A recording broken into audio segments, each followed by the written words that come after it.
I'm going to talk about one of our old favourites now, Gordon Brown. Do you remember him with Clip-Eye? Gordon Brown, when he called that woman a bigot and he still had his mic on.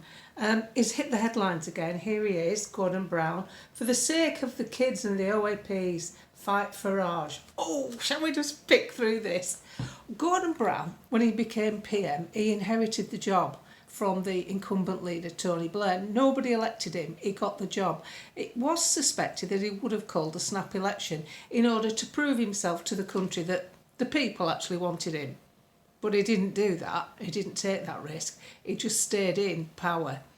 He was in power as the Prime Minister for 3 years, and during that time, and during his time as Chancellor, he did an awful lot of damage. So let's pick through this headline. For the sake of the kids and the OAPs, fight Farage. During his time, he absolutely decimated the private pension system with his convoluted tax fiddling around, let's call it. He wasn't very good. He made an awful lot of mistakes. I'll read you what it says.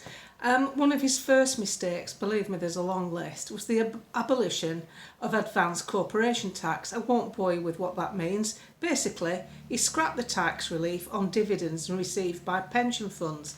This move is widely blamed for causing a huge shortfall in pension pots and leading to the demise of many gold-plated defined benefits from final salary when people retired. It was a huge thing at the time.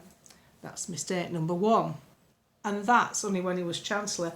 By the time he came to power, he decided to abolish the 10p tax rate, and that was to fund a 2p tax cut, which on the basic rate was a huge error because it left 5 millions on low pay, people between £5,000 and £18,000 salary, worse off in their household. It cost millions.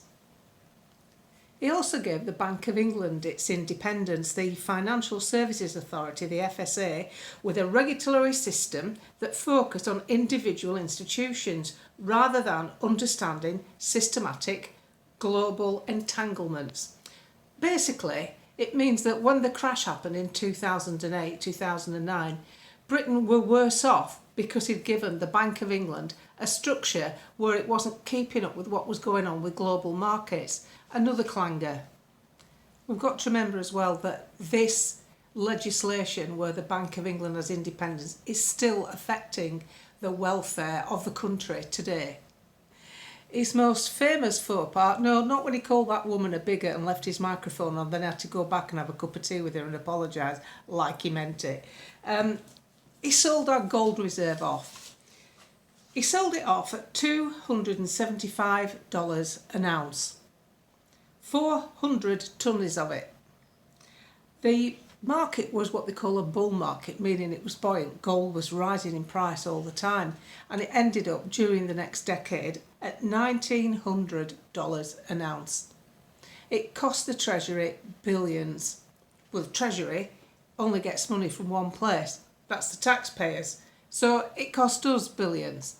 So when you look at all the things that Gordon Brown was responsible for himself, plus other ridiculous measures that the Labour Party brought in after Margaret Thatcher had spent years building up some wool on our back, you can see why I think that headline of forewarning you about Nigel Farage if you're a pensioner or your kids is absolute bollocks.